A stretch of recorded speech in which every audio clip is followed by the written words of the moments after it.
I'm here with Elon Musk, the founder of PayPal and space entrepreneur, electric car entrepreneur, and solar power entrepreneur. So thanks for joining us, Elon. And just a few questions. Earlier this year, you made history with having the first private spacecraft, SpaceX's Dragon, to dock with the ISS. You must be feeling pretty confident now. I feel reasonably good about things, but I don't want to be complacent. We definitely want to keep the pace of the technology progression as rapid as possible. So we want to do lots of launches, which are kind of our bread and butter, and then keep pushing the envelope in parallel on new technology. Okay, and have you identified the causes of the anomalies from the October cargo flight? There was a little bit of issues with the rocket and what have you. It's just a scratch. Just a flash wound. So it won't have any impact on the human-rated Dragon sort of development? No. We actually file flight plans. When we file a flight plan, we file a flight plan with 0, 1, and 2 engines out. Okay. So it wasn't even considered from the Air Force and FAA standpoint. It wasn't actually considered an anomaly because it was one of the prescribed flight plans. Okay. And beyond the Falcon 9, you've got the Falcon Heavy rocket waiting in it was considered an anomaly, but not a failure. Sorry, what was I meant to say? Okay, so you have the beyond the Falcon 9, you've got the Falcon Heavy sort of rocket Yes.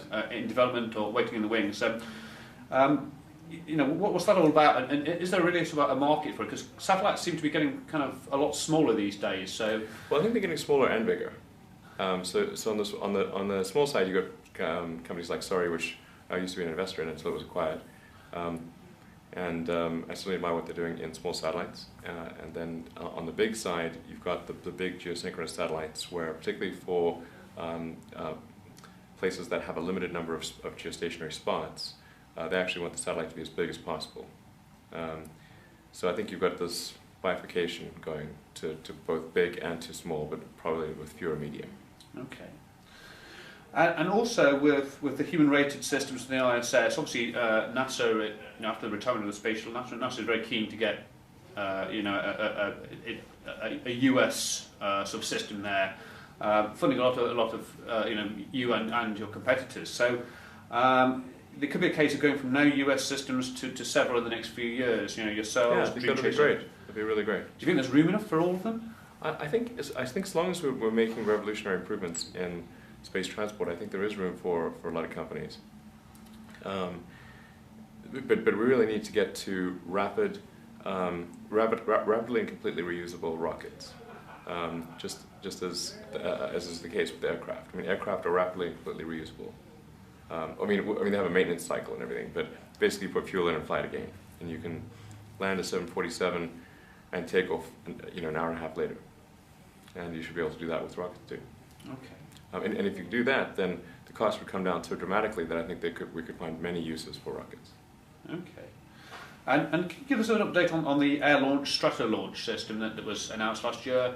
You're partnering there. You're going to do the rocket launch bit. What's that all about, and where does it kind of fit into your sort of family of rockets launches? Well, that's definitely not one of our main initiatives, and I think there's likely to be some changes in that program, but nothing I could comment on myself. Okay. Right. And you've also dropped hints of a more powerful rocket engine under development. Raptor or MCT, people seem to be talking about. What does MCT stand for, and is that right? Every now and again I sort of just throw something out just for fun.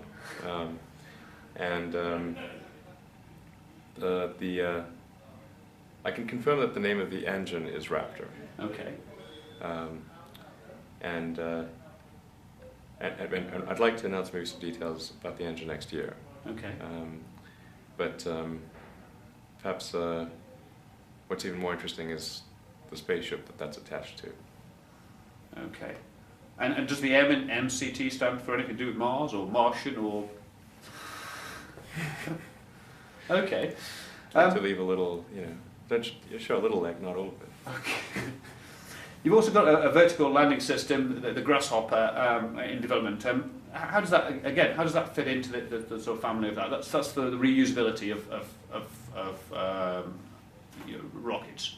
Right. So the Grasshopper is kind of a test rig, and it's intended to help us develop vertical landing capability. Obviously, the rockets can certainly take off vertically, and we need to make them land.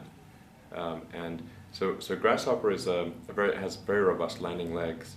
It's designed to be able to take very off-nominal landings. It's got a Falcon 9 version 1 stage, and combined with the Merlin 1D engine that would go on the next generation Falcon 9. So it's sort of a hybrid vehicle of past and future technologies. We'll use it to sort of figure out a bunch of things, and then next year we'll upgrade to the actual flight design of Falcon 9, the next generation Falcon 9. Okay. So is the idea to then recover the top stage or the whole thing, or? Yeah, a long term our goal is to recover the entire rocket and be able to relaunch the whole thing quickly. Okay. This year also we've also seen planetary resources launched. What are your thoughts on that? Do you think asteroid mining is viable? Are they ringing up wanting to know prices on deep space sort of launch prices? Our rockets are standing by. I think there's potentially some market for mining asteroids as a kind of a refueling station on the way to Mars and other places. I don't see. I'm not convinced that there's the case for taking, say, platinum or something that's found in an asteroid and bringing that back to Earth. And have you seen the UK sort of Sky Launch spaceplane project? Have you what's your take on that as an air breathing? Don't know it well enough. In the past, whenever I've done the basic math on having an air breathing stage, it doesn't seem to make sense. But I could be wrong about that, and always look to sort of figure out how I can better understand things. But I think it's maybe easier just to increase the size of the boost stage than to add any air breathing stage. Okay. And you've obviously famously said you want to retire on Mars, which fantastic ambition. Is it something that you've got a team at sort of SpaceX actively working on? Are they kind of looking at spaceships and HABs and what have you? Designing the Musk retirement home? Right. Well, there's no real work going on right now in terms of designing Mars habitats. I think we need to focus our energies on designing the Mars spaceship first. And then that would effectively be the first habitat. Okay. And how far away do you sort of see a manned Mars mission? And who do you think will be going there? Do you think it'll be the US or China or international or commercial mission? Well, I'm hopeful that from a SpaceX standpoint, we'll be ready to do such a mission in the 10 to 15 year time frame. Wow. So we'll see if that occurs, and obviously that would be an American.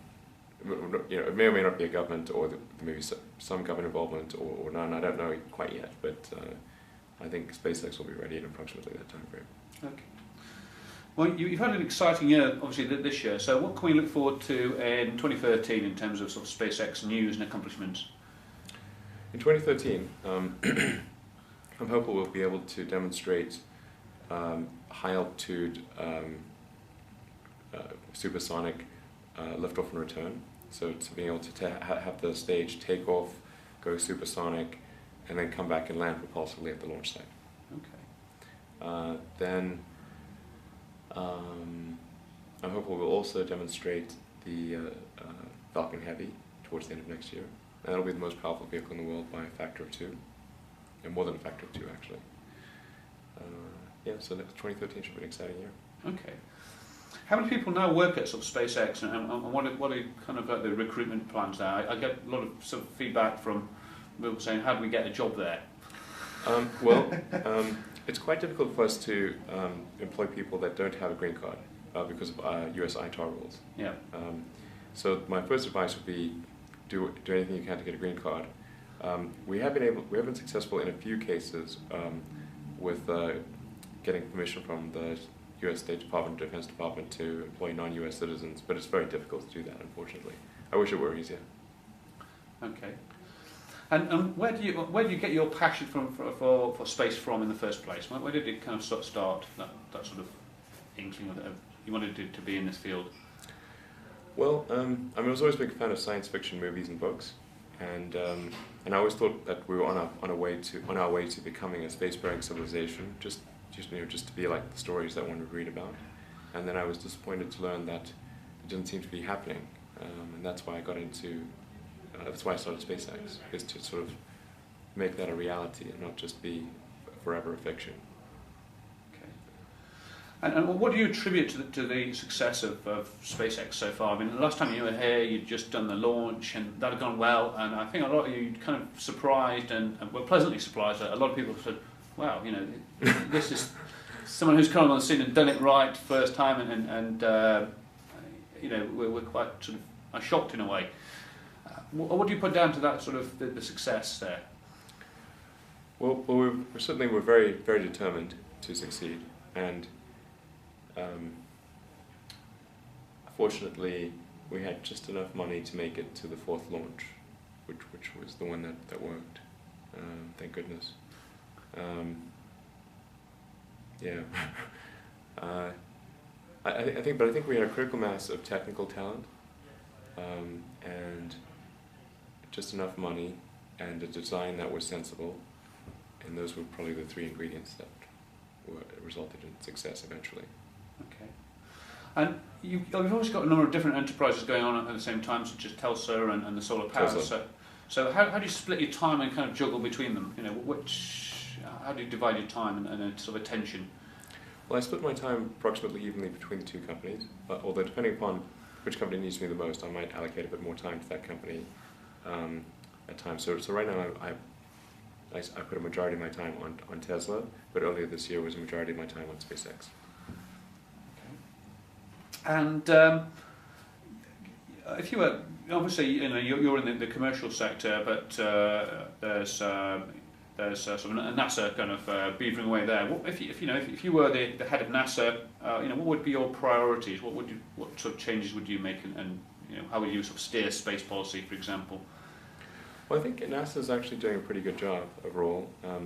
They've been very pro commercial space, and I really have nothing but good things to say about what NASA's doing. Okay. And another thing that's sort of been mentioned as well as Mars is something called Hyperloop, which right. I don't know is it aerospace, or is it a train system, or? It's funny. It's a sort of a combination of electric and aerospace. Okay. It's. I'd like to publish something before the end of the year, hopefully. But I want to make sure I vet it with a few people within SpaceX and Tesla, and maybe a few outside people, and then just sort of put it out there as sort of, this is something that I think would be sensible, and then ask people to add to it and modify it, and maybe people have some. I'm sure people have good ideas about making it better, and then try to come up with some sort of standard design that anyone can implement in the world. I think that would be kind of cool. Sort of like an open source operating system, like an open source transport system. That would be really, really neat. Okay. But the basic thought behind it is to have something like that's a cross between a railgun and a Concorde. Wow. Yeah.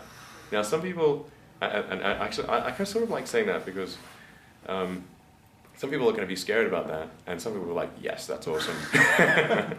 I'm appealing to the second group. And that would be using like kind of a maglev possibly in a vacuum too? Nice try. Okay, well, we're almost there. Final question then. You said you were a big science fiction fan. Yeah. So I've got to ask you, what's your favourite fictional spacecraft? Ooh, fictional spacecraft. Well, I'd have to say that would be the one in The Hitchhiker's Guide to the Galaxy that's powered by the improbability drive. Fantastic. I mean, that thing's awesome. Just the most unexpected things. Right, so that's a scoop and a half. Right. The MCT will be powered by the infinite improbability drive. Right, exactly. Brilliant. It's been fantastic talking to you. You're welcome. And very much looking forward to hear your lecture later. All right, Thank sounds you. good. Thank you.